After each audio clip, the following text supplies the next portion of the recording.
Right, thank you. I'd like to welcome you to tonight's meeting. And my name is Jane Nellist, and I have the great honour of being the president of Coventry TUC, an organisation that was created 136 years ago that brings together tens of thousands of trade unionists from across the city, organising solidarity not just on industrial issues and supporting workers in struggle, but also many other issues. And we sure have got a lot of issues before us. The Tom Mann Memorial Lecture was an annual event started at the end of the 1970s by the Tom Mann Centre and Coventry TUC. And the launch of the first lecture 45 years ago involved such national figures as Jack Jones, the leader of the Transport Union, the Transport and General Workers Union, now Unite the Union. Tom Mann was born in Coventry, just in a little cottage, just on the outskirts of the city.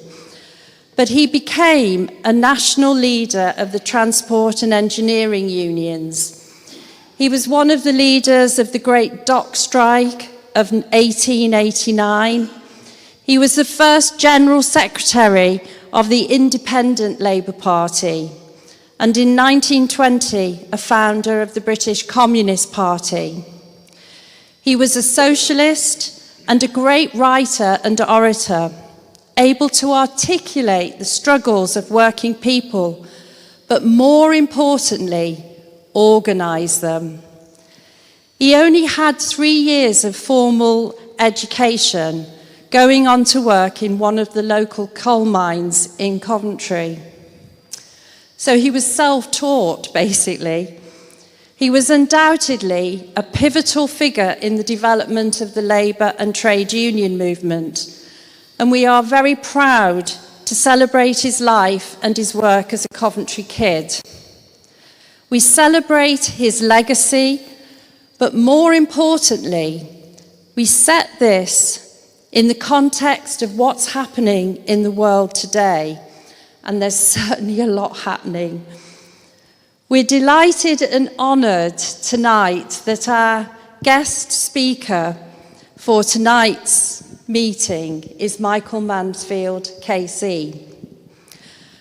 Michael has been involved in many of the leading and high-profile legal cases of injustice for over 50 years, and including so many, but I'm sure you'll all remember some of them, like the Birmingham 6, the Guildford 4, Stephen Lawrence, Hillsborough, Grenfell, and many, many more.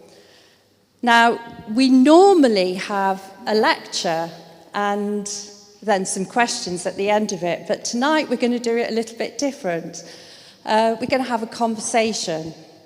And so I think you'll find that there's plenty of room for you to ask questions and comment.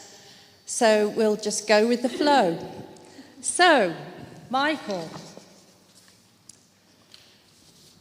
it's not a lecture, this is a conversation.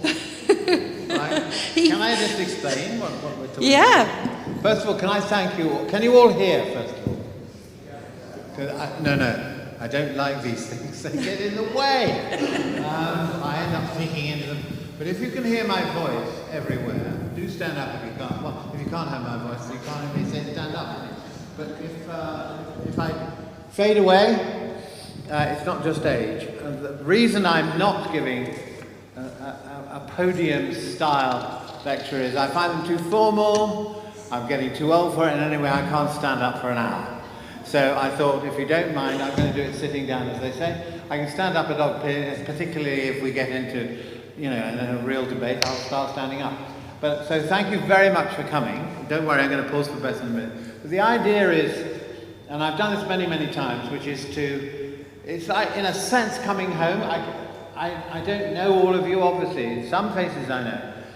But I feel at home. I feel we're all part of the same movement. And I don't have to say much, that you understand where I come from and I understand where you come from. And that feeling is extremely important. Last night, unfortunately, in one sense, I had to go to a memorial in London for a Guardian journalist who I knew for many, many years called Duncan Campbell. And he died this year, and his memorial was last night. There were a lot of people at that particular occasion in the Conway Hall in central London, a bit like today, and they were conversing about what Duncan had done for many, many people who'd been wrongly locked up and wrongfully convicted and so on, including the Birmingham Six and the Guildford Hall. That's how I met him. So basically it's a continuum of feelings and thoughts. And so don't worry, I'm going to stick a bit to the theme that apparently I entitled it, so I better stick to it.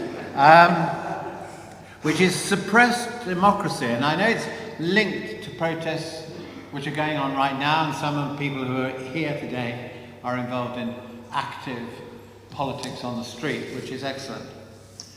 But I want to broaden it out a bit, if I may. And I'll be covering a number of topics, and I may pause occasionally and just say, if you want to, I don't call it interrupt, if you want to interchange, so we have an exchange of ideas as I'm speaking, some people get angry, some people don't, some people have something they want to add. That's fine, just say, hey, wait a minute, what about that? That's fine, because that's the dialogue that we should be having, but we're not having in political life. And I wanted to start by indicating something, and I link it to the present. I want to talk about the present. I can talk about the past quite easily, but I feel, we're here now. You've taken the trouble to come out tonight. I want to link it to what's going on at the moment and what you've read about and so on.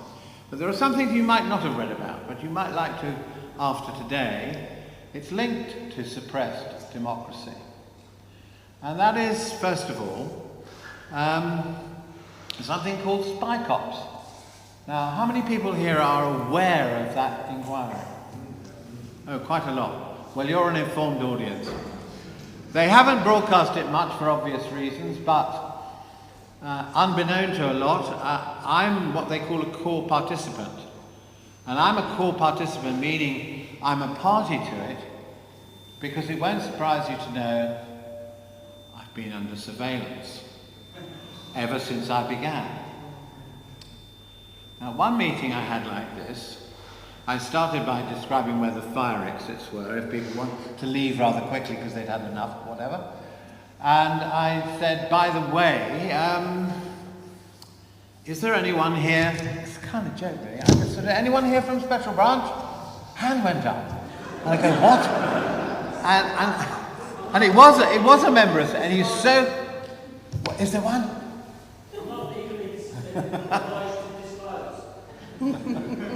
Well, he was wearing, one of the few wearing a suit that night, so he was probably standing out anyway. And so I said to him, you don't have to go. You can stay. I don't mind.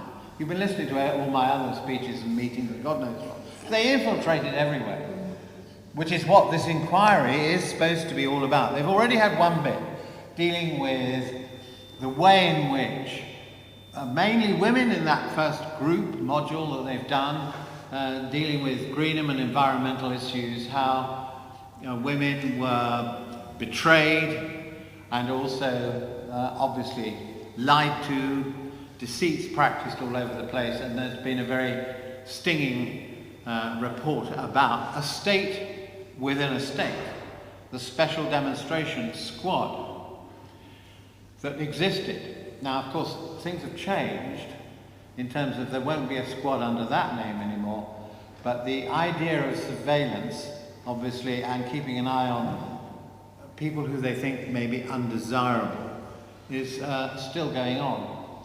But I started with this because witnesses have been giving evidence about me this week. And not at all surprisingly, they revealed the fact that, of course, there have been files on me since I started. I realised that because I started with a case called the Angry Brigade. So that tells you everything, and some of you here actually remember the case. So I went from that to Irish cases, to cases involving rioting in Brixton and in Birmingham and elsewhere, black cases in the sense that there were nearly always black defendants. And so the whole of my life has been permeated and themed by dealing with resistance to government. Now, these files that they created had a name, and it wasn't my name, and it was supposed to indicate, and people go, what, they called you that? I can think of worse things. Anyway, apparently the files are called the devil incarnate. So when the witness was asked this week, tell us about Michael Mansfield, he said, well, as far as the Met, he's a whistleblower, and he said, as far as the Met police were concerned, he used it in front of, he was about to say, we thought he was a fucking pain in the arse, but he left out the first word. And he went, he saw there was a judge sitting there, so he modified it. So I'm aware, obviously, of that kind of activity.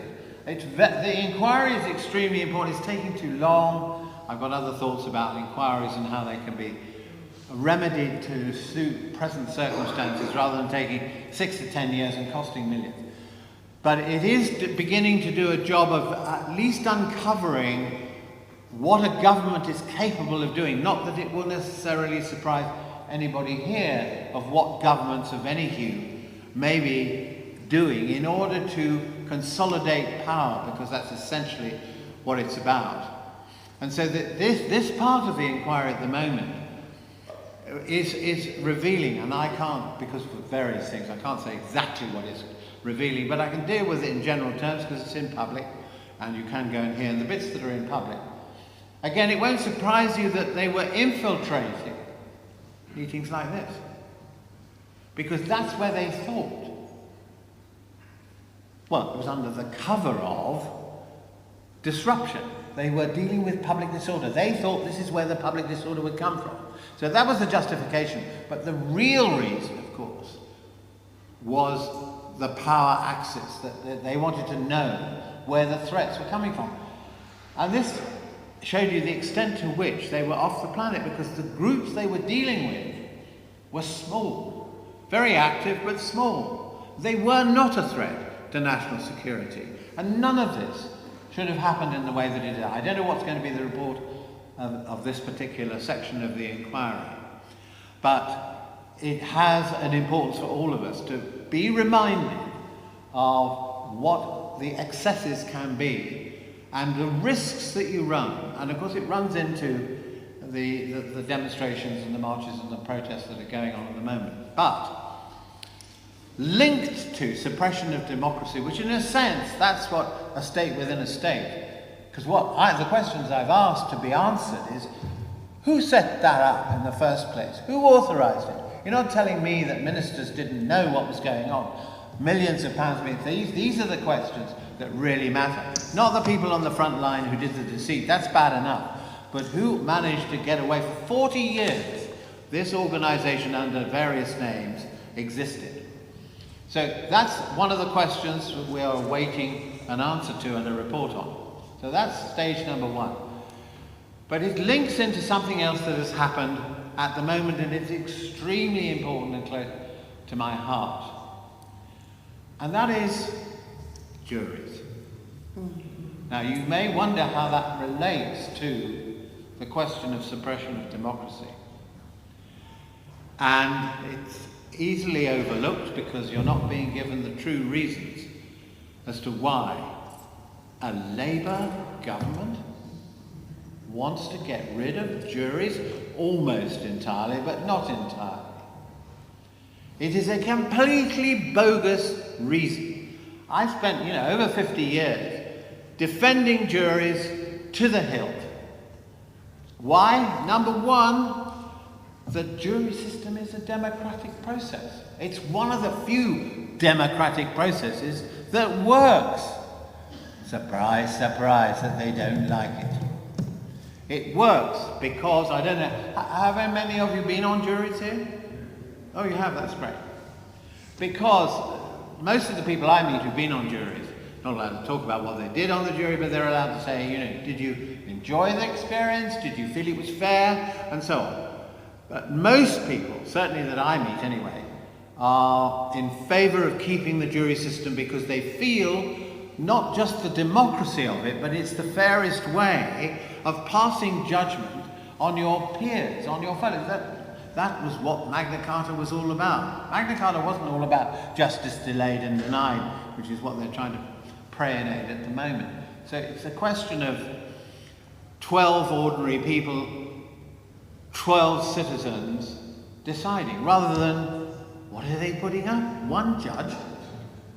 Are there any judges here tonight? No, there aren't any judges. Surprise, surprise. But often there are. And it's not that I'm saying that, you know, judges are incapable. Judges are utterly capable. But the problem is, just imagine if you were a judge and you were sitting day after day after day listening to cases. You get what's called case hardened. You get a certain view of life. Whereas 12 people are likely to have, well, as many as 12 opinions. They may have, you know, maybe perhaps condensed a bit. And obviously to reach a verdict it has to be condensed quite a lot. But it means there's a discourse going on within a jury room. And of course the importance of this discourse, this range of people, is of course they are, in a way, the bulwark in our democracy. Because if they prevent governments from not only passing laws, but if they pass laws that juries feel in the implementation are wrong, juries acquit. And that's what they don't like. And in the book, I think, are they, Judy, 2 for the price of 1 tonight? I'm not sure. Anyway, I've put in the start of this has been updated, but in the front of it, and it was meant as a tract, really, this particular book. It's much shorter than otherwise, and it's quite a fast read. But what I've done here is to include what you may, if you're a protester, you'll know about this. It's called Bushell's case. And what is interesting is that this plaque in the Old Bailey has inspired all sorts of protest groups. There is now a group called Defend Our Juries, which you may know about, which started going to the cases where juries, despite being told by the judge, you have no option, you've got to convict, they acquit. And this is really important because it is a matter of conscience. And the plaque in the Old Bailey says this. It's very near the site where it all happened. William Penn, known for Pennsylvania, and William Meade were tried in 1670 for preaching to an unlawful assembly. So you see, it's getting close to the kind of legislation that's being passed at the moment. In Grace Church Street, that's London. This tablet commemorates the courage and endurance of the jury, and then it names the jury, one of whom was Edward Bushell, and 10 others who refused to give a verdict against them, although locked up without food for 2 nights and were fined for their final verdict of not guilty. The case of these jurymen was reviewed on a writ of habeas corpus, and Chief Justice Vaughan delivered the opinion of the court, which established the right of juries to give their verdict according to their convictions. In other words, according to their consciences. It wasn't saying they had to convict or they had to acquit. It's just saying juries have a conscience. Now this particular point is important because it was spotted by, and I just want to read something else in the context of what I've just read and see if you know and you guess who said this. The right to trial by jury is an important factor in the delicate balance between the power of the state and the freedom of the individual. Yes. Anybody guessed it? Yeah. Well, I won't bother with the rest though. But it's important that he be reminded. He wrote it in 1992 for a magazine called The Socialist Lawyer, which was being produced by the Haldane Society, of which I'm president. And I was president then. So I need to have a word with him about this. And so the further it is restricted, the greater the imbalance Despite the inevitable increase in costs, one of the arguments they're coming up with now, the Haldane Society urges, and he was right here, in the magazine, on behalf of the Haldane Society, urges that there be a right of jury by trial, by jury, in all criminal cases. Now, this isn't antediluvian, this isn't way back, centuries ago. This is 1992, it's not that long ago, well, not for me, my age anyway. It seems, how can there be this volte-face, literally fast, I call it, in fact, for him to have been saying that then and now it's being denied. It's extremely important because, I say, it goes to the core of what we stand for. Now, he's not the only one. Here's another one. See if you can guess who said this. Dispensing with juries will damage our democracy. Yeah. Gosh. I tell you what, why don't you give the talk and I'll go home. Yeah, David Lammy. Well, this isn't one of those game shows where, here's the next one. Who said this? Jury trials will always be the cornerstone of British justice. Oh, that's got you.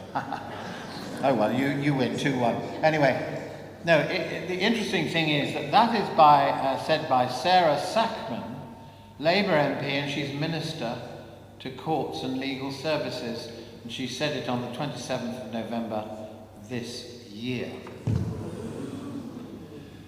Now these positions are, it is extremely important in my view that what's left of our democratic system, and juries are one of them, are preserved. Now fortunately, it seems to me anyway, at the moment, there is a wide cross-section of opposition to this, both within the Tory party and within the Labour Party and other parties, that actually when it comes down to it, that citizens of the United Kingdom do recognise what is not recognised by Lammy, and it really surprises me. Given I know these politicians, I've known them for years, and I'm shocked. I'm seriously shocked that having spent the 50 years fighting for them, it gets in through the back door while I'm not looking at honour. Where is it in their manifesto? Did they say they were going to get rid of juries? So why are they doing it? Well, one of the reasons is possibly the reason that I've already mentioned, and that is that juries are acquitting in these cases when they are saying, and you've got the other proposal that is that I put on the write-up for this particular talk, that as far as protest is concerned, and I thought, my goodness, I did get this right. Protest is now only possible if it's not too often, Yvette Cooper and her proposals, that if you do it too much, too often in the same place. What kind of world are we now living in? Not too loud, not too visible, and not an inconvenience. Now, the link between, therefore, what was going on in the 80s and the 70s with the special squads of police who were keeping an eye on the dissidents of the world, as it were. Then you move into a situation right now, this week, in which we're facing the possibility, I hope it never gets beyond it, of a no jury system. And I think if you get the chance to campaign on this, the question I'm asking is, it's very interesting. I read a lot more today just to see if I missed anything. I don't think I have. What makes them think that the jury part of our system, the democratic bit of it, is causing the backlog of 80,000 cases? Yeah. Where's the research that having a judge only, or a judge and 2 magistrates, which was the Leveson recommendation, is going to make things quicker? Never mind the cost for it. It's not. Hardly at all. Some judges are already saying it's not going to make a fat lot of difference. If somebody's got to go on trial, they've got to have the witnesses, unless, of course, you're like Simon Jenkins in the Guardian of all places, saying, oh, well, basically, they're a waste of time and all the rest of it. Unless you think people should be just, executed on the spot, Or, if you're followers of Lewis Carroll and Alice's Adventures in Wonderland and the Queen of Hearts, you will remember, said, sentence first, verdict, or rather, later. That's what, Simon Jones is virtually saying, and that's what the Labour government is saying, which is basically 70% of all cases that go for trial are people who end up with less than 3 years. Now, wait a minute. Now, it was going to be 5, and they reduced it to 3. By next week, he might have got to 1. I'm hoping we're going to get another Rachel Reeves experiment in which they change their minds every other week because they're just waiting to see is anybody listening. And the fact is that 70% of people, 70% of those cases, but we're not presuming guilt, are we, here? So we're working out that people would find it okay not to have a jury if the risk is less than... We're not going to trial because we risk X, Y, and Z. We're going to trial, normally, with a jury, because you don't have a jury if you're pleading guilty. Those who are pleading not guilty are hoping they might be acquitted, Mr. Lambie. It's not about the length of sentence that should be regulating the category of cases. And it's because they have done absolutely no research on this at all. And in terms of what's going on at the moment, I can't say what's going on in Coventry because I haven't followed the cases here, but I know across the country, and this is just another argument you can deploy in relation to this, across the country, there are court buildings. They're not standing empty entirely, but one of the biggest ones in London is Snaresbrook, so it has about 20 courts. But you go in on any occasion, there will be at least 4 courts empty. And the Nightingale courts, you remember those, built during COVID? They're standing empty, except for one in Croydon, I think. And the problem is that the Treasury are limiting the number of sitting days for judges. So they're not filling the courts. So you have a situation in which you've got court buildings. They don't tell you that when they're examining the situation.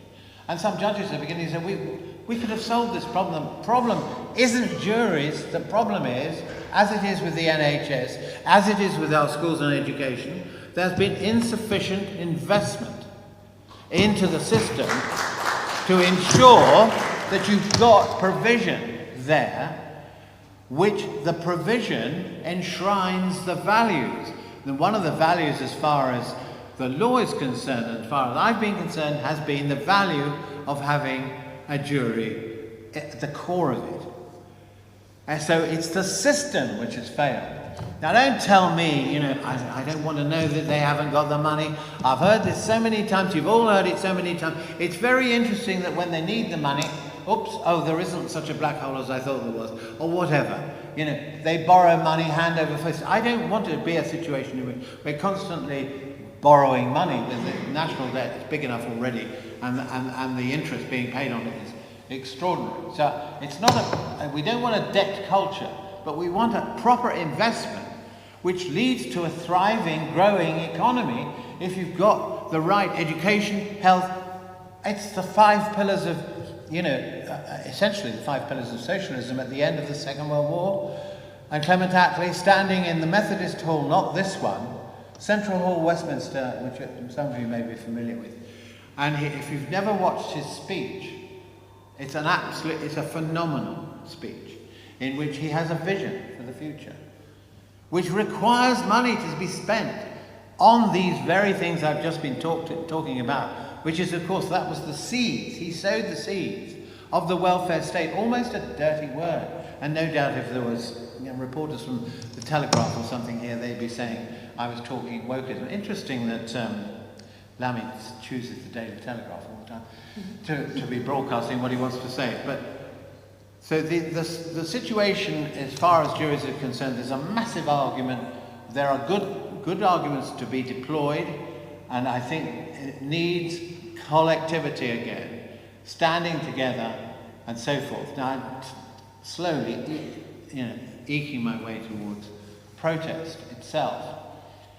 Now, I want to pause for a moment because there are 2 things happening at the moment. I think when I say to people, up to very recently, it's been a dismaying, disappointing, almost dismal outlook, but there's something quite interesting that's happening. On the protest front and on the democratic front. Because my complaint over the many, many years when I've done book events and so on before has been the two-party system. It isn't really a two-party system, it's a one-party system. And it's been two parties vying between each other who can carry the baton down the centre path and get away with it. So you had a Thatcher government in the clothes of Blair and so on. And these are all arguments I'm sure you've heard before. But it seemed to me there was a straitjacket on our democracy, whereby Tony Benn used to say this: if voting changed anything, they'd abolish it. So basically, the democratic vote, parliament-wise, leave out juries for the moment, the democratic voting system has not produced a diverse society which is not constantly divided by bigots at both ends, in a sense. You can have them at both ends. So that I think, there's a glimmer. That's going to be a thing of the past. The Tories aren't going to get away with much anymore. They're really frightened. We know that. The Labour Party ought to be frightened by what's been going on and the way they've ditched policies and so on. And I'm not at all sure if there was a general election tomorrow, they get back in. That leaves other parties. Now, obviously, there are some I don't approve of and some I do approve of. But we're beginning to see something quite different, the possibility of something quite different. At the same time as these changes in the power access that we have at the moment, there's something else happening on the street and off the street.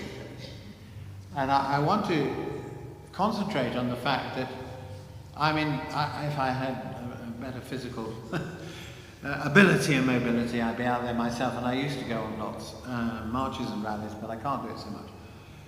But the importance of being outside on the street, or in a meeting, or in a rally, or wearing the t-shirt or whatever, it's extremely important because it demonstrates solidarity, a word that's, again, not used very much anymore, but solidarity is very important, that we know who understands us. We know we're not alone. We know, and that's being alienated, being isolated, is what they want. They want you divided and standing at home and sitting at home and feeling there's nothing we can do about it. But actually there's a lot. And I'm completely in awe of people who've been on the Palestine action marches holding placards. Usually my generation. And they're detaining, 80-year-olds, pensioners, for holding up a placard. And I want to come to the issue there. And of course, it's got home. People understand it. The government doesn't understand it. Because what the people are saying on the placards is not terrorism at all. It's miles away from it. What they're saying is, we have a government that is participating, basically, in undermining the rule of law. And my concern has been that governance in the United States, governance in Israel, governance in Russia, we have situations in which nations are just putting two fingers up to the rule of law. Because if you've got the bigger tank, or you've got the bigger rocket, or you've got the bigger drone, you expect, might is right, we're back to that. Might is right. And to those of us who've worked within the law throughout, it has been the intention at the end of the Second World War, and I write about it in this book and another one. It was the intention of the United Nations was to bring about a situation which would avoid the genocide that was happening.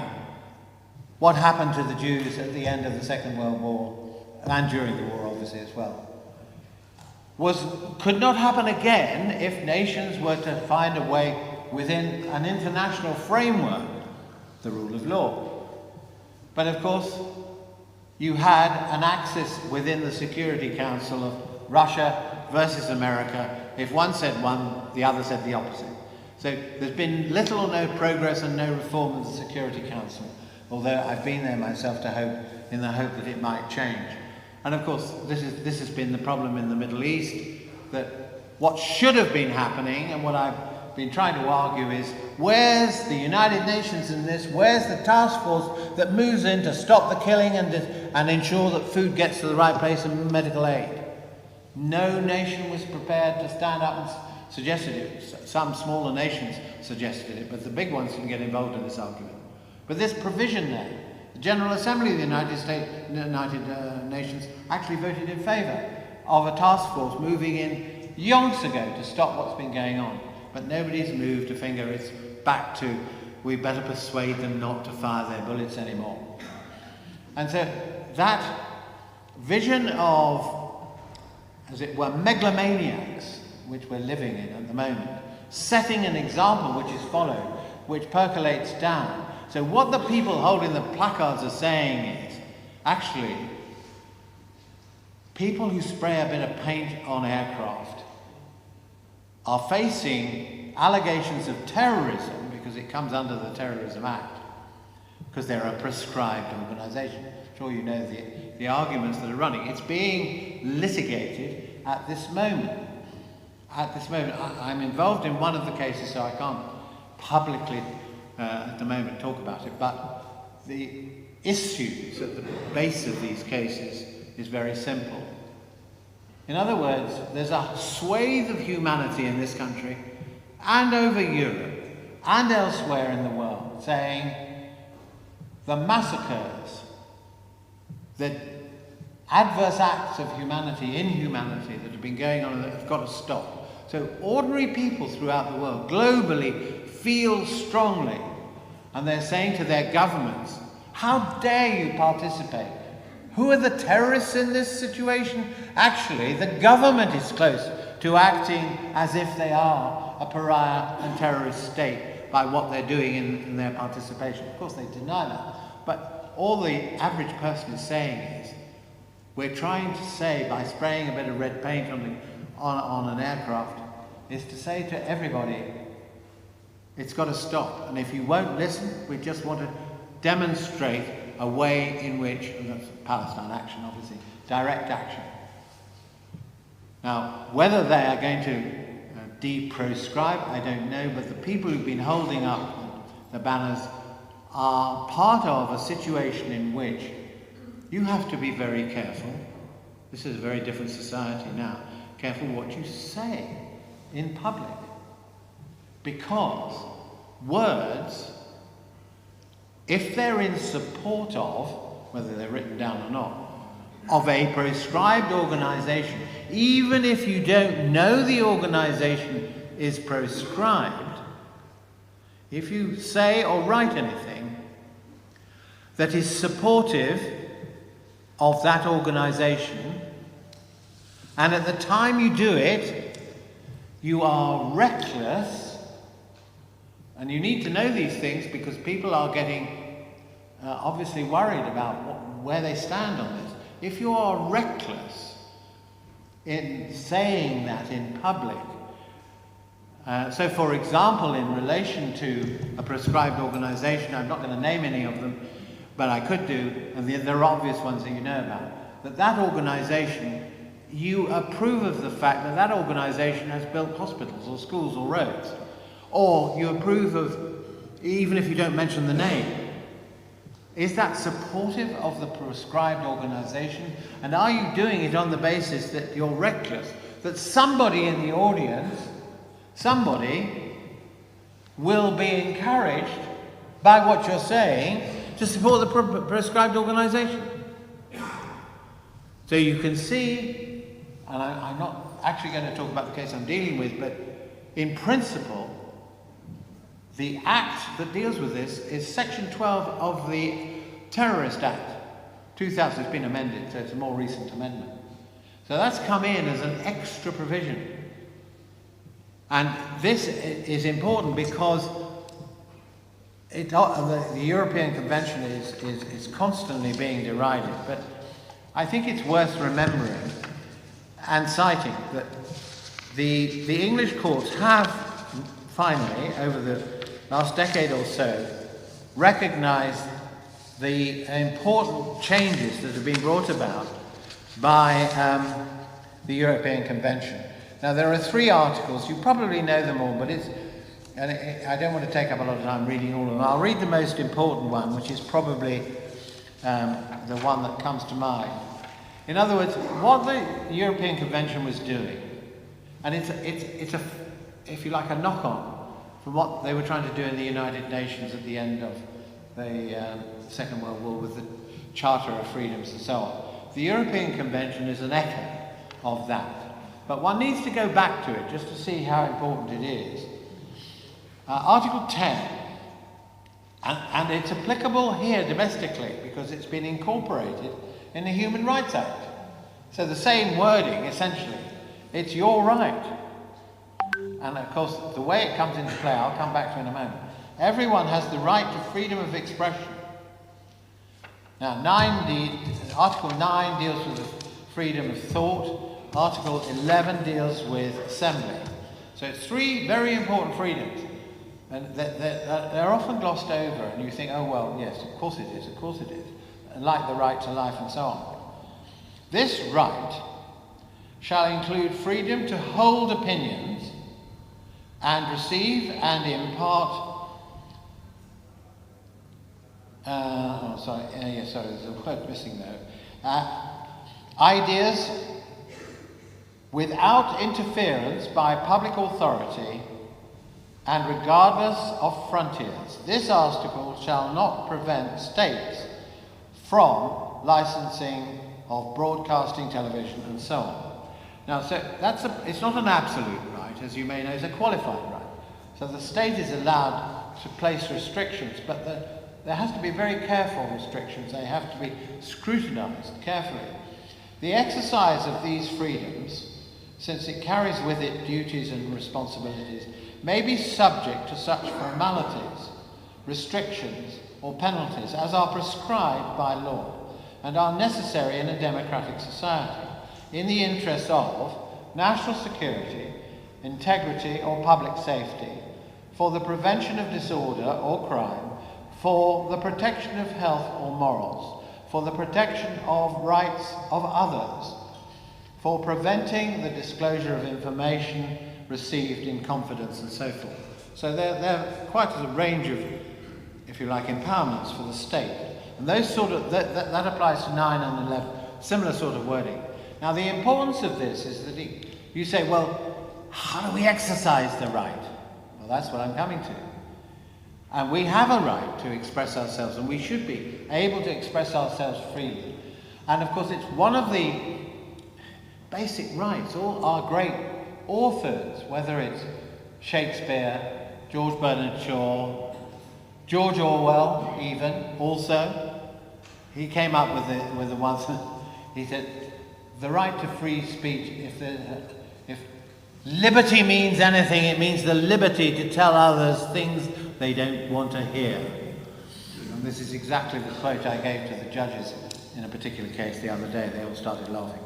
But it is that ability, so the right to free speech, it sort of trips off the tongue rather glibly, but actually it needs to be enforced. Now there's a circular situation here. What I'm coming to here, this right is being employed. That's where we get juries. Because one of the arguments that's going through the courts at the moment is that it happened in a particular case with Ziegler, where some people lay down in the road to prevent people getting to an arms fair in London. That's what it was all about. And they argued, as part of their lawful excuse argument, Article 10. Now, the Article 10 argument, they were saying, we have a defence, not just that we're entitled to demonstrate, but we have a right to free speech, as long as, obviously, it's not killing anybody, as long as it's not causing serious damage and all that kind of thing, all the other reservations you have. But we want the jury to consider whether the state is acting in a proportionate manner by passing laws which, for example, attract very long prison sentences like 14 years or whatever? Is it proportionate? The actual nature of the demonstration that went on and so on. So all sorts of factors come into play. Now that is something that governments have started to recognise, that the European Convention, incorporated in the Human Rights Act by the Labour government in 1998, Blair's government in fact, so Treaty of Rome and so on, that it is extremely important in protest cases. And of course judges are saying that the articles have to be engaged, obviously, in a particular case, that it is a case about speech and so on. But once it's engaged, then to what extent is a jury going to be allowed?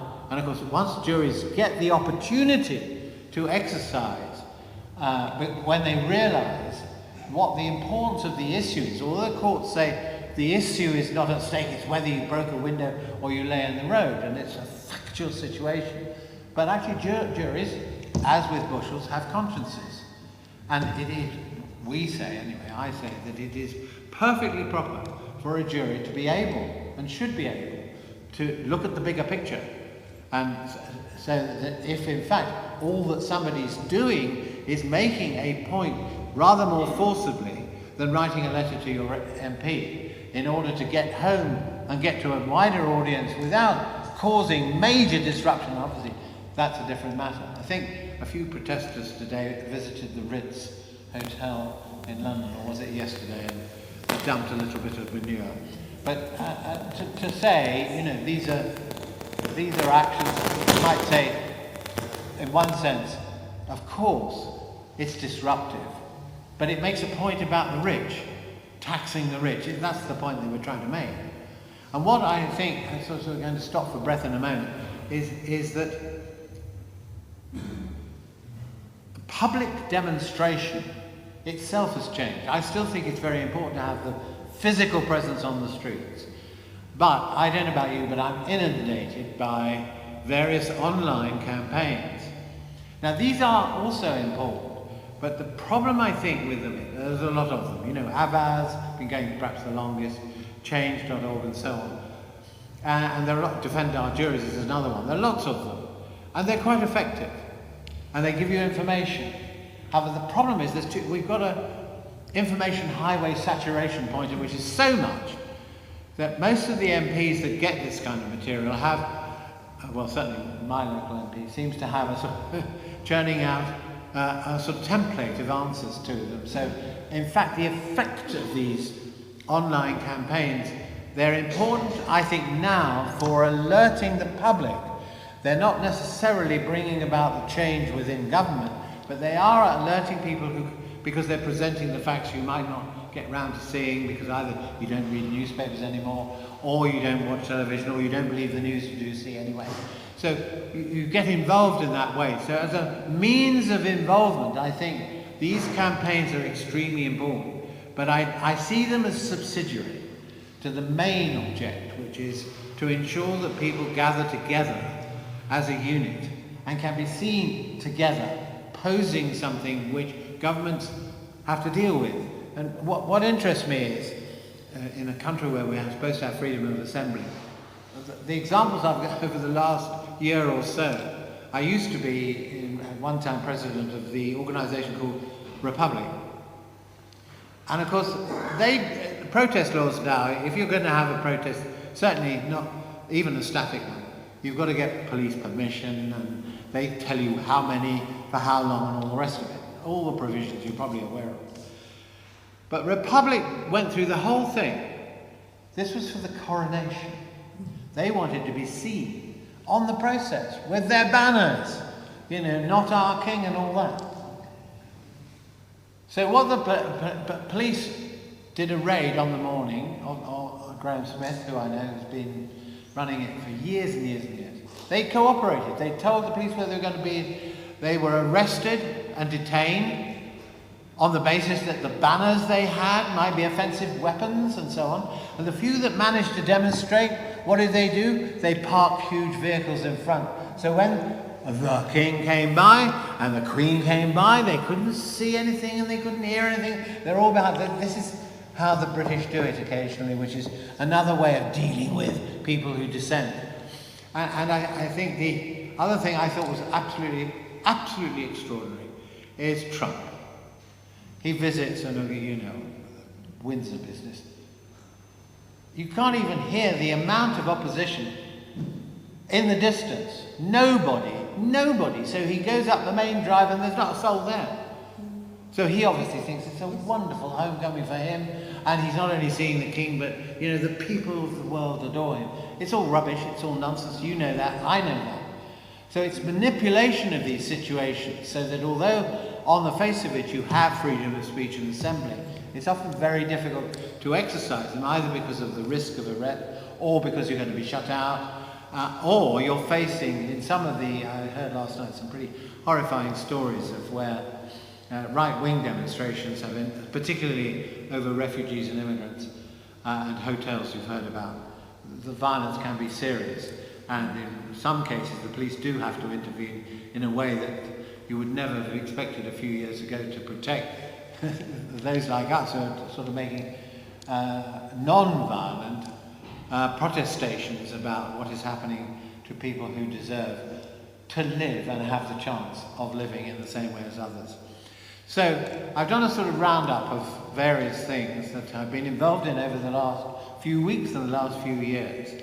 The book has quite a lot more in there, and obviously you will see in it explanations of how I got to the position I'm now in and how I'm surviving at the moment still, and intend to go on surviving. So what I'd like to do, how are we doing for time? Oh gosh, it's almost an hour already. Yeah. I should write these speeches out. I don't write a single speech out anymore because, you know, do you really want to see me going all through it? I really don't want to do that. I want it to be as spontaneous as it can be so that you can engage with it. So that's what I've tried to do. So, over to you. You've got time, certainly, for as much as you want to say, really. I don't know how long we've got. Yeah. Is there a, do you need a microphone or something over there? Yeah, we've got a mic. You've got a roving one. Good. Test. Wait. Hi. Yes. So just to roll back to the like CCTV surveillance. Well, not CCTV, but in-person surveillance and everything like that. Obviously, since your party conference at the weekend. The like kind of, well, astroturfed content creators from Reform or maybe the state, and I'm sure many other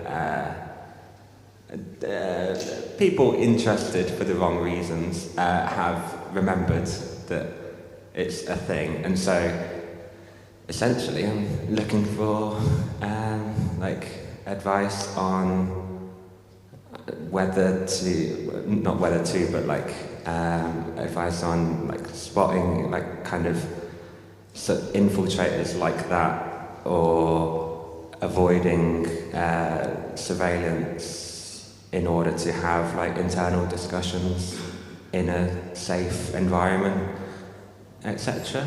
Yeah. Thank you. Shall we? Well, if there are there related questions? Because if there are, so you're wanting advice on basically how to avoid being noticed, which obviously I can do. Is there any other related questions? Is it related? Yeah, sure. John. How to spot infiltrators if you're in a group? Because I'm sure we've all been paranoid, or you know, someone new joins and you're thinking, oh, it's too good to be true, it's far too good. How to spot them? What did he say? How to spot infiltrators. Is well, there a rule? How to spot infiltrators and yeah. Oh, okay, yeah. Hi, Mike. My name's Eileen Hunter, and 40 years ago, thank you to you, you represented my husband in the miners' strike when he'd been arrested for riot. So I just want to say, you know, our pathways have crossed, but life could have been so much different if people like you had not been representing the miners at that time, because it would, if without a jury, without you, he would have definitely gone to prison for 20 years under that 200-year-old Riot Act. Now, since that time, I've always been a union rep in the workplace. And I want to know from you, looking with your hindsight and all your knowledge and experience, what would your message be to the leaders of our current trade union movement? Because it was the leadership of the other trade unions at that time in the miners' strike that absolutely let the working class down. And we now have an opportunity going forward for the working class of this country, represented by those trade unions, to actually go out and have a force, be that protest, as we should be in a democracy in the world that we live in. Obviously just looking for your advice, but thank you from the bottom of my heart, because life would have been so much different. Thank you. Okay, well that's a sort of group of questions. Yeah. Oh, there's another one there, yeah. Well, should we take that group and then come back? Yeah, unless it's related. Is it related? Yeah. Okay. What the chap with curly hair said was funny, because when they talk about Michael Mansfield, they talk about the Birmingham Six, the Hillsborough and various others. However, I might be wrong, but I understand he once had a client called Kenneth. I've had more than one. One called Kenneth Noy. Yeah. Kenneth Noy was, for the young people, the creme de la creme of British gangsterism. So you can imagine that a gangster is going to be under constant CID surveillance, but they've got to talk to their associates. Where did Kenny Noy go? To a sauna. Get it? Because you can't put any internal surveillance apart from up your bottom. So that's what in the underworld, for all you young people that want to have these clandestine conversations, go to a sauna. Because if there's any special branch, you'll know straight away. That was just a bit of a witticism. My only question was, I tried to mention at the beginning, was the Hillsborough inquiry, in terms of how it can be with these tragic events. They can literally last 35 years before anything meaningful happens. Last week, we understand some ombudsman basically made an extremely damning report, yet no one's actually been held culpable within criminal law. I appreciate if this is a current case, it might not be appropriate, but what will happen to the affected groups? Thank you. Yes, okay. Well, a number of questions. If I forget any of them, do let me. I mean, first of all, I think as far as the general situation is concerned, that is, going on demonstrations or marches or having meetings and spotting infiltrators, all that kind of activity. And I was involved with, obviously with Orgreave a lot, the print strike, and we set up a group.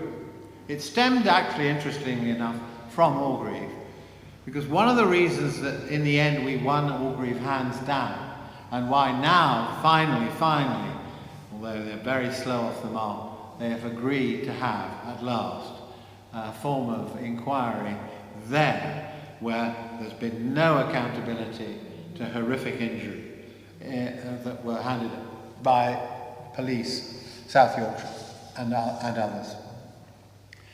What we did, it was an idea we derived from the fact that the miners and some of their allies, some of them trade unions, some of them not, had set up observers. And I think they called themselves PIT or something like that at the time.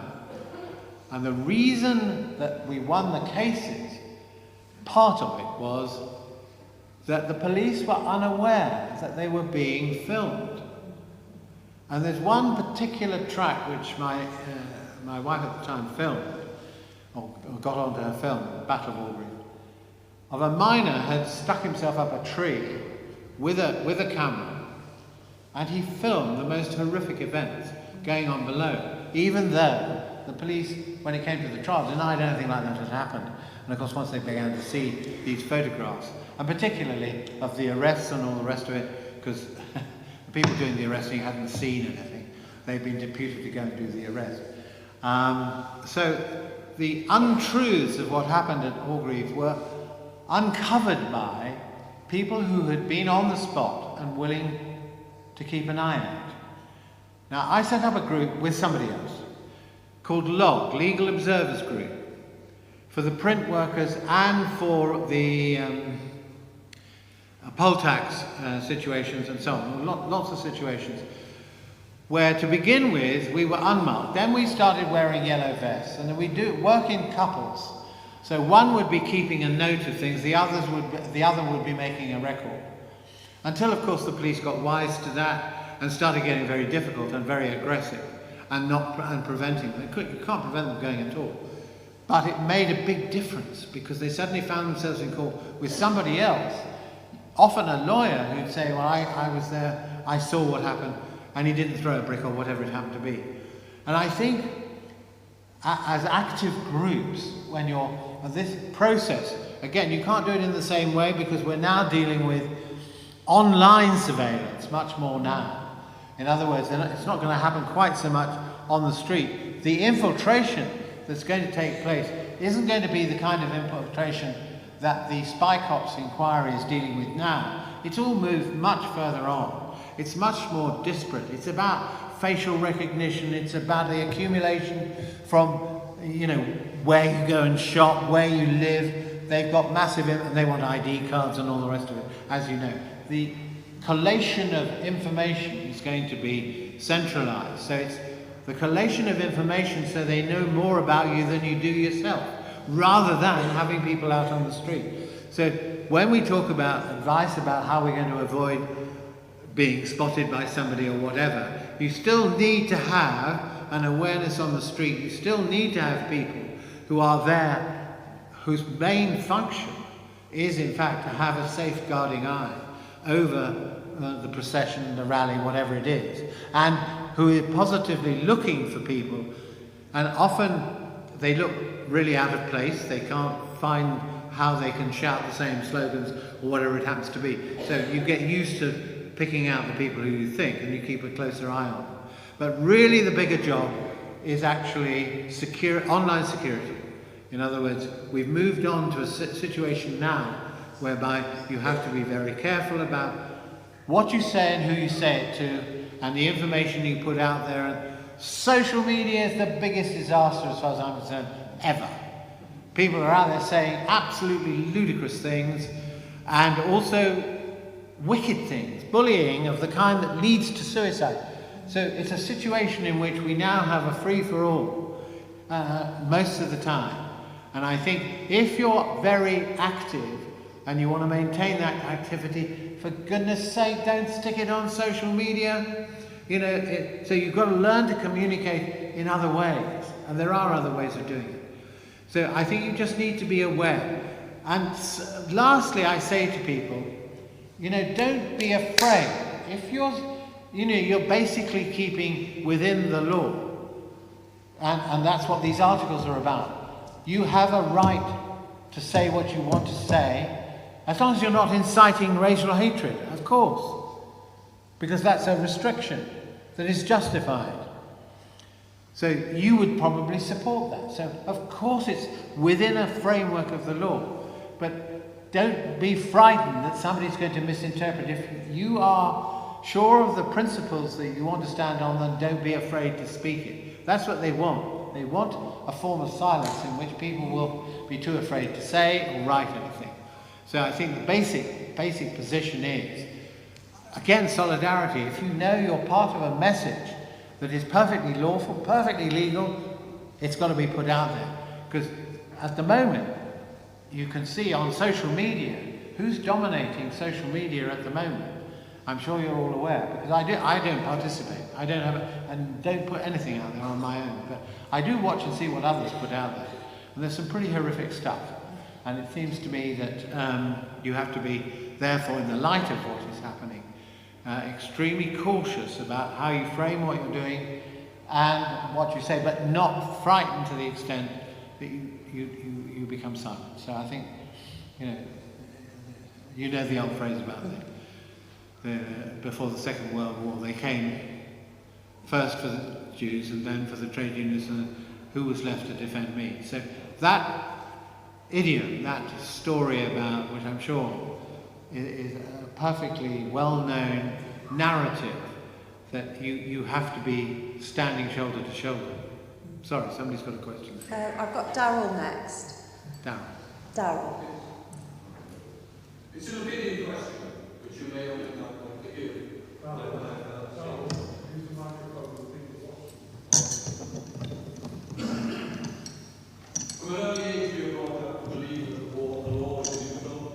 It treats everybody equal. As soon as you get involved in the labour and trade union movement, or any protest movement, you suddenly come across the law. Particularly if your activity is perceived by the rich and powerful as being a threat to the status quo. Yeah. And that status quo hides inequalities of wealth, massive cuts in public expenditure, lack of opportunity for young people within society. Now, given that the law in capitalist society is a law that protects the interests of the dominant class in that society, is it possible to reform the law in the interests of the majority, or does that society have to be overthrown so that we have a new law which protects and represents the interests of the majority? Well, I think, obviously, being a lawyer and having a belief that at the end of the day, if we're going to enshrine and if we're going to embrace and we're going to have meaningful laws, they have to have values which we all appreciate concerning equality and so on. And I don't need to spell out the values. But as far as I'm concerned, that the only way in which a law that represents the values that we want for people, which is not the representation of the powerful and the rich, as you put it, is by those who are not in that category. And as Shelley once said, you know, we are many, they are few. And the power of, and that's really what this book is about. Sorry to keep going back to it, it's all right. It's doing quite well, thank you. It's trying to say to people, that's the message of the book, is I'm afraid party politics has never been my scene. I've been asked many times. I wouldn't dream of touching it. Because the power of conscience and the power of thought and the power of the values that everybody probably in this room share come from us, they don't come from government. For example, miscarriages of justice have never been spotted by judges, never been spotted by the system, they've been spotted by the victims. And this is the whole point about Hillsborough, again. And it's actually not a bad example of Hillsborough. It's slow, it's painful, but they have achieved something that's extremely important. It's called Hillsborough law. Now, you know, it's staggering in this day and age. We have to pass a law insisting on you telling the truth. A duty of candour, which applies to some parts of some professions. So what they were saying in Hillsborough is, in future, where if there's a situation, and there's bound to be, unfortunately, calamitous situations like this, that there's a duty on those to come forward and assist in the investigation, to come forward and be truthful. Unlike, this is a Grenfell Scott, unlike Grenfell, where, of course, it was a merry-go-round in which they passed the buck between them all. And so this law, it's taken a long time to get it anywhere near the statute books, but they've done it. And I think it's going through at the moment. The problem is, of course, you've got a government that now is on rather shaky ground, and I think they're trying to work out what they're going to support and not support. It's gone through a first reading, and I think may have gone to the Lords, and I'm not quite sure where they've got to at the moment. But it's there. And it seems to me the force of change, which again is about, this is what the book's about, force of change comes through you, actually. And that's what I'm trying to say to people.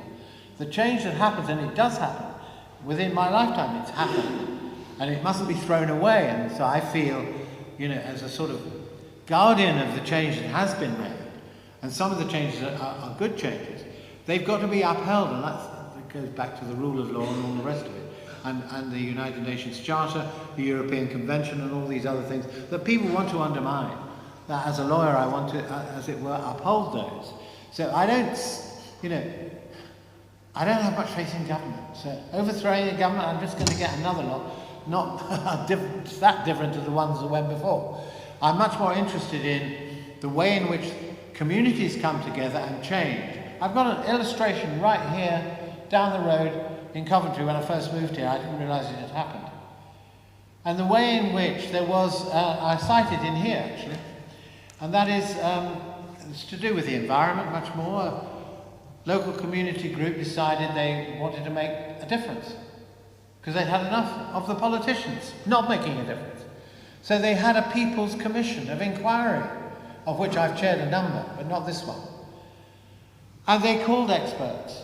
They produced a report. Part of it's in here. And they presented it, I think there were 30 jurors, so it's big. 2 disagreed, but there was a 28 majority for how they wanted to improve their carbon footprint. Very practical ideas they came up with. They handed it to the local council that adopted it. Straight off. No reservations. And I know it's, you may think, well, this is rather small and it's Warwickshire and all that. Sorry, I think that's where it starts. It doesn't start at the top, never starts at the top, it starts at the bottom. And I'm not talking about, I was called a red under the bed when I first started. It's not about weapons under the bed or anything of that kind. It's about the force of opinion, which it can bring down walls, like the Berlin Wall. It can bring down walls, but you have to have an ability, I think, to reach out across boundaries. And so a group that I talk about again in here, which has got its own platform at the moment, started by somebody who was basically rejected by the Labour Party. He's not the only one by a long way. Neil Lawson, he started a group called Compass. They're pan-European. And what they're trying to say is, they don't use these words, so I'm translating it. Enough of party politics. What we've got to be joined together as an alliance of progressive politics is at the ground level ensuring that I am looking after your back and you're looking after mine, and we are working together. And we're not trying to send people back to their country. We're trying to combine forces to ensure that the forces of darkness, as I call them regularly, have not got sort of monopoly of the wavelength. And they've grown enormously in that short space of time. I think it's about 3 years. They started before the last election. And so I support what they're doing. Now, of course, they're not going to be found in Parliament and they're not going to be found in your local council. But they are influencing opinion such that, you don't feel that feeling that you don't want is isolation. So it's a rather long answer to your question, but that's how I see it happening. Hillsborough is a very good example of where, and I give lots of other examples in here of how change is happening and people who haven't succeeded in actually finally achieving it, but the act of pursuing is something that lends inspiration to people. Because I say to people, look, I don't know what companions you're all involved in, but you never know when things are going to start crumbling in your direction. Because don't think that everybody in government is actually solid. Well, you can see, it's rather more obvious these days. They're not. They depend on you crumbling. But actually, if there's enough of you standing fast and standing firm, you can be very sure that you're presenting a real threat to those who want to undermine the values that we've been talking about. And that's how I think change is brought about, but it isn't revolutionary change in the quick form. It is a sort of reforming, I hate to use that word now, but it is change of a slower kind, but it happens. And it's a mind shift. And once you've got the mind shift of populations, and I think that's the encouraging thing about those people who are prepared to go out and demonstrate now on the streets, despite the threats, that you then realise that actually there's a force of opinion that this government and others will be wary about undermining. So that's how I see change evolving. So it's a different concept at the moment. Right, so I've got 4 people, 5. Are you closing the doors? Well, I'm going to, perhaps Tim, if you can just be very, very brief, and Phil, because you were the first 2 that I saw. Yeah. And if we can have questions, that would be good. Right. I think you've raised 2 important points there. One is Julius trials, and the other is democracy. Julius trials goes back. Well, the first demonstration of it goes back to 1972 in Northern Ireland.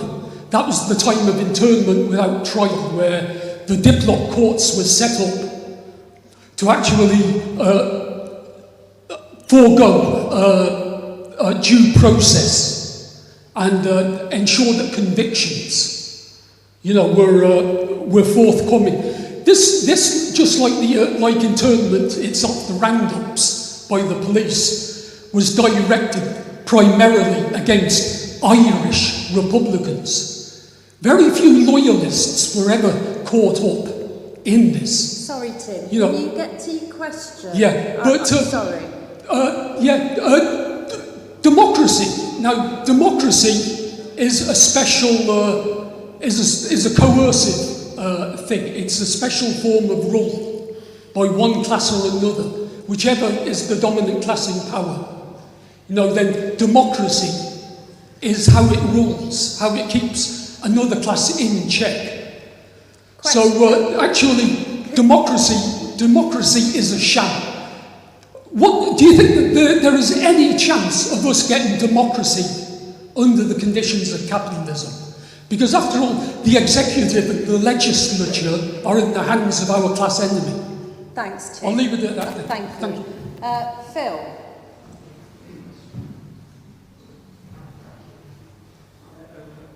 Michael, thanks very much for so many things that's made us reflect. Could I ask, there's a general view that the issue of suppressing democracy has got worse. Do you really think that today we live in a less democratic society than we might have 100 years ago? And I ask this question because I'm doing a bit of work at the moment on the general strike, and that the way people were treated and the ability to protest and the way it was controlled was pretty ferocious and pretty long term. And I suppose the issue is, do we really face increasing reductions in democracy, or is it an issue that we will just continually face? Thanks, Phil. Well, I think they're related questions in a way, one dealing with capitalism and so on. And obviously trying to change the whole way in which we connect, we live, we work, and so on. And it won't surprise you to know that I find capitalism a complete anathema, and something I've tried to oppose, obviously, but I also recognise I'm not in a position to overthrow it like that. And what worries me in situations where they are overthrown, what replaces is actually worse than the one before. So that's why I'm very concerned about overthrowing things, other than where there is genuine communal support, where things change because they change from the bottom up rather than the top down. And I think that, going back to your examples, and of course in the north of Ireland, where in fact I'm going very shortly, I've been involved in most of the major cases that you've talked about, and there's a film going out at the moment, Channel 4, Monday, I think it's finished tonight. Say Nothing.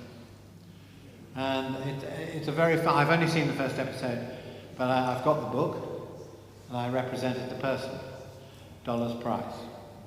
And I learned from her, unfortunately now dead, but I learned from her, doing her case, representing her, when she was part of a group that placed bombs in London. One of them blew up my car. And so I'm very familiar with that particular case. I'm very familiar with the background, which is in the film, of the National Civil Rights Movement and how it was ambushed, and how you're quite right, in the north of Ireland, the only people who got, mainly the only people, in fact 90%, were Republicans who got locked up, and was an armed struggle. But actually the change that finally was brought about, I know many will argue that the change was brought about in the case of the working population here, and the general strike, and the way the police were used as soldiers in the general strike, the way the police were used as soldiers during Orgreave, and the militaristic approach to dealing with protests, kettling and all that kind of thing. I'm very fully aware of the element of force that's there, but I think what has changed is, I sound like John Cleese in a shoebox, when I was I look back to when having been born in the 40s, lived through the 50s and 60s, there is a huge difference, and we must not let go, between the intellectual, political atmosphere of the 1950s, 60s, and even the 70s. Things were moving, obviously, in the 70s. Huge change in the sense that I wouldn't have found a meeting quite like this. They were meetings that were held, in a sense, cliquish meetings. They were meetings that behind closed doors were all right. Now there's a much bigger population. And of course you're seeing extremes of two sides, and that is worrying, but on the other hand, we've got to confront, not with guns and weapons and so on, and of course there's got to be restraints put on all of that, seriously put on all of that, but it should not prevent us from having the arguments that I think will bring about the change. And I think that has happened, and there's a readiness that there isn't now. The sort of demonstrations that are now taking place on the left and on the right are taking place in a way that would never have happened 10 years ago, 20 years ago. So we've already moved. And we're moving at this moment. And that's why I started today by saying, I actually am very, very pleased that the two-party system is crumbling. Because we have, that's been the straitjacket on democracy of the kind I'd like to see, which is diverse. And of course, the shackles of capitalism is a further goal, but it's not going to come by changing a government. It's going to come from an understanding amongst everybody that the people who dump the manure today, the people who, there's another, what's it called, tax equality, it's another platform which I get regularly about, and that's linked to the monarchy, and even David Dimbleby, what's the monarchy about? Questions are getting up. I did the first debate about the monarchy. I was thinking about it today because they said, how rare are these debates? There was a time, when was this, 1985, when the BBC were not allowed to broadcast anything that was critical, let alone a debate about the monarchy. And I did the first one. I've forgotten who else was involved.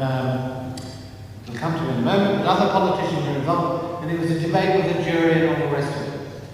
And it was quite vociferous, and it was quite interesting that they were very worried that they might be regarded as subversive. But holding this debate is restrained the sort of debate we get now. And as for getting people demonstrating on the street, not my king, you wouldn't have got that 30 years ago. So there is an ability, there is a willingness for people who believe in the values we do to get out there. And I feel, I've got to try and, as it were, give form of inspiration to the next generation, that it's worth doing and you must do it because otherwise the baton gets dropped.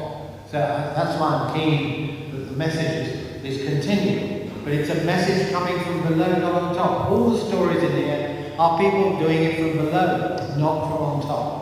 You have to shame those on top into making changes which gradually create, and I'm sorry it's so gradual because it is not a revolution, but gradually it happens. And in my lifetime, that's why I'm treasuring the fact none of this would have happened when I was 17 and all the rest of it. Or even younger, when I was actually, I dare tell you, no, I better not, that I was actually delivering letters to my mother of the Conservative Party who wanted to support Margaret Thatcher.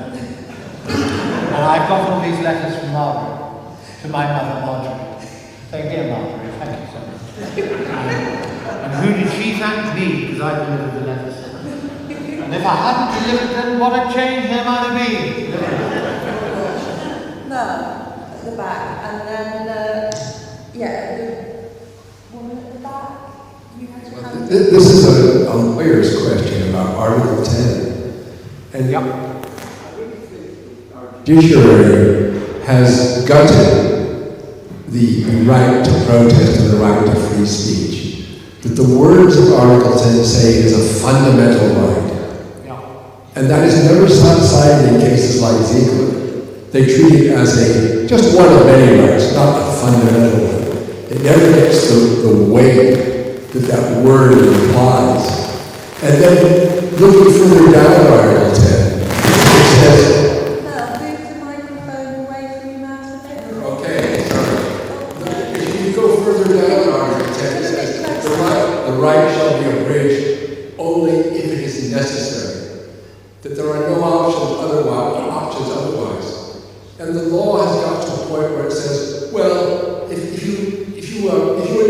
so slightly that we could take you right away from you.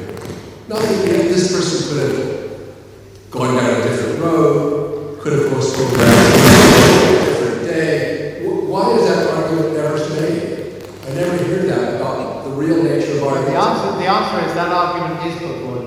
That succeeded in the case of Ziegler, which they obviously want to change. I'm arguing it at the moment, I can't go into the details.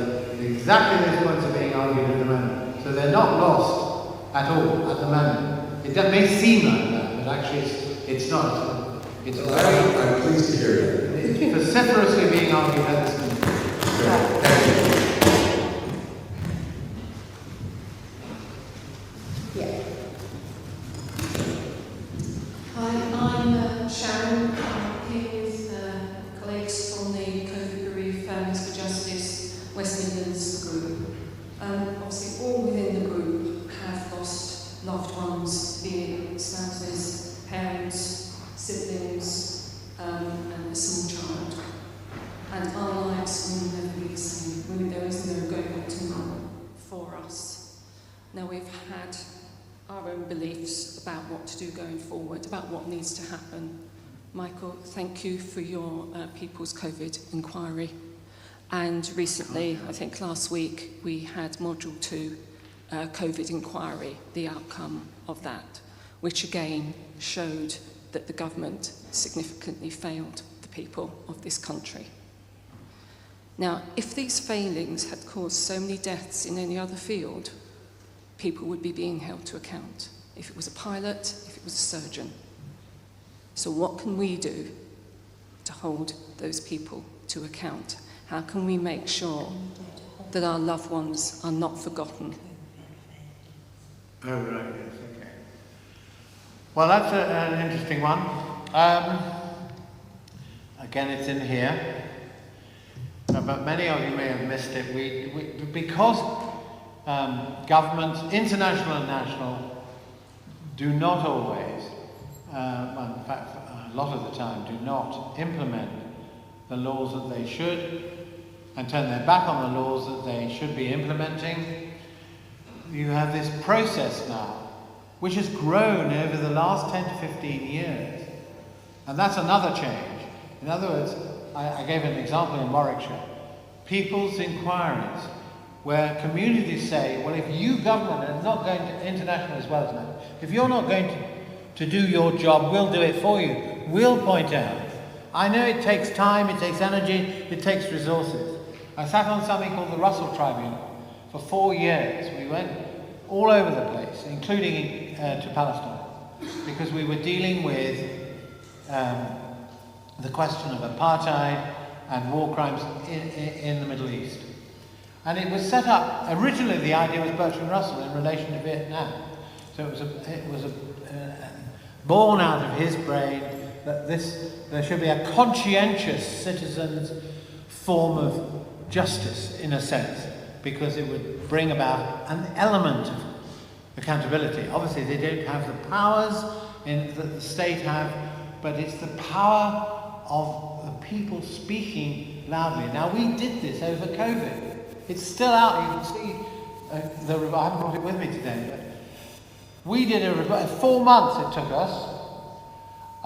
We were sponsored by a group of medics from the NHS, Keep Our NHS Public, they were called. They sponsored it.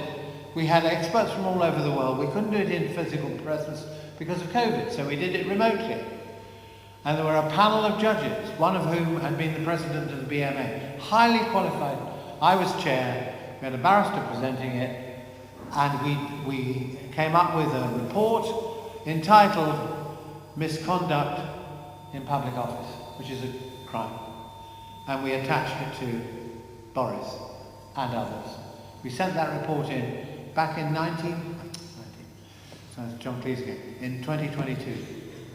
We did it in the middle of it all, when people wanted to know what's going wrong on all fronts. And our challenge to the one that's going on is not so much that Heather Hallett, who's the judge, doing a very fine job in a sense, but it's taking too long. Historically, I'm sure it'll be looked back on and we will see there's a form of accountability taking place because the people who've perpetrated it, in a sense, have had to come and answer questions, and she can ask questions with statutory authority. We asked the same questions. We didn't have the statutory authority. I think we came up with the same answers as she's going to come up with, but we did it rather more quickly and rather more cheaply. But the question that's being asked here is, how do you bring about accountability? And this is again where the answer I give in the book is, we have to do it ourselves. It's a do-it-yourself situation.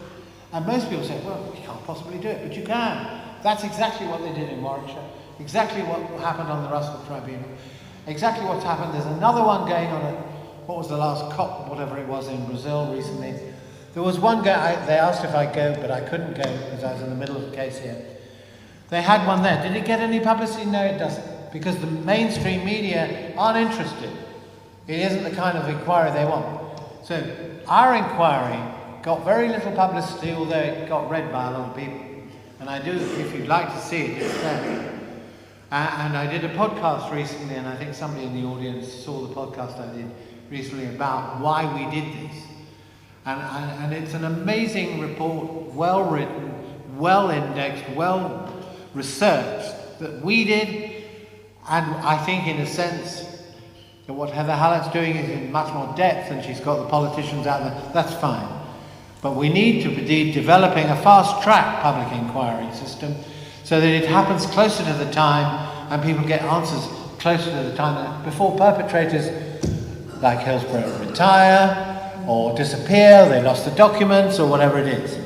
So, and again, this is another push towards slow reform again, but that's the idea we're perpetrating. And these people's commissions of inquiry, once you start looking on the websites, you'll find that all over the various communities, all over the world have decided this is a way forward because official government is can't be trusted. So, I mean, it's just, it's an answer which needs to be looked at carefully. Thank you. Pleasure. I think, unfortunately, we've come to the end of our time. I'm just checking. There's just 6 questions over here. I know. Can I just check what time we got the room until? Now. It's now. Yes, I think we're due out. So I'm so sorry. Is it very quick? Yes. Thank you very much. You're saying thank you. So you're saying that we as the people, we need to do this ourselves, but we as the people don't know how to do this ourselves. So what can we do to empower ourselves? I've read the book. No, I've read the book. I know what's in the book. Okay. But as people, to take the action to put it together, what support I have is spelled there? that out in here, what you can do. First you have to have the idea, obviously, that there's an injustice, okay? That's the assumption. There's an injustice you want to address. Then you have to obviously ensure you have a combination of people who are willing to support you in a quest. Now, and I've put the name of the agent. Now, I didn't know myself till I started the book. There are agencies out there who will assist you to actually construct a people's inquiry. They'll tell you what to do, how to do it. And you approach lawyers like me, and I'll tell you how to do it. Or I'll advise you how to do it. You can do it your own way. There are lots of different ways of doing it. So I think the idea has to be, you're quite right, you need to be confident that you've got something that needs writing, a wrong that needs writing, and you've got enough support to get it off the ground, and you assemble resources. You have to raise money for it, obviously, but that's what the crowdfunding platforms are very good at doing that. Small amounts of money, you can get enough to do it. In the COVID inquiry, the witnesses all did it for nothing. We couldn't pay them. The panel did it for nothing, including myself. We just did it because we were committed to this idea. And you'd be amazed how many people are prepared to give up time when they know that the cause, rather like hanging onto your placard, you know you've got a righteous cause, and that's the important thing. Oh, yeah. I think we do have to finish now because they'll be kicking us out of the room. So they've always wanted to lock me up, so now's the time.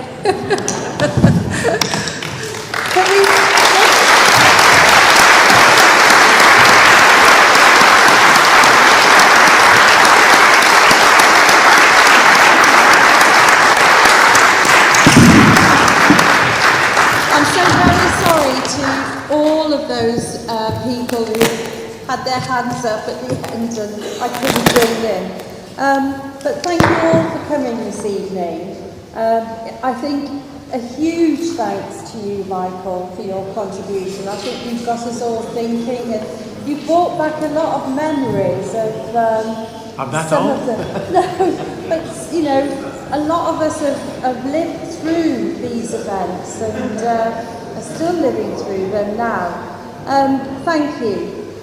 Can you, just a message from Coventry Trades Council, if you're not in a trade union, join one. Make sure you're there because trade unions can support you. And the pressures on workers at the moment to pay for this crisis that we're in is still on us, and we need to defend all those that stand up to fight back. And we've got a job on our hands. So get involved, fight back, and let's get rid of this rotten system. So thank you. Thanks.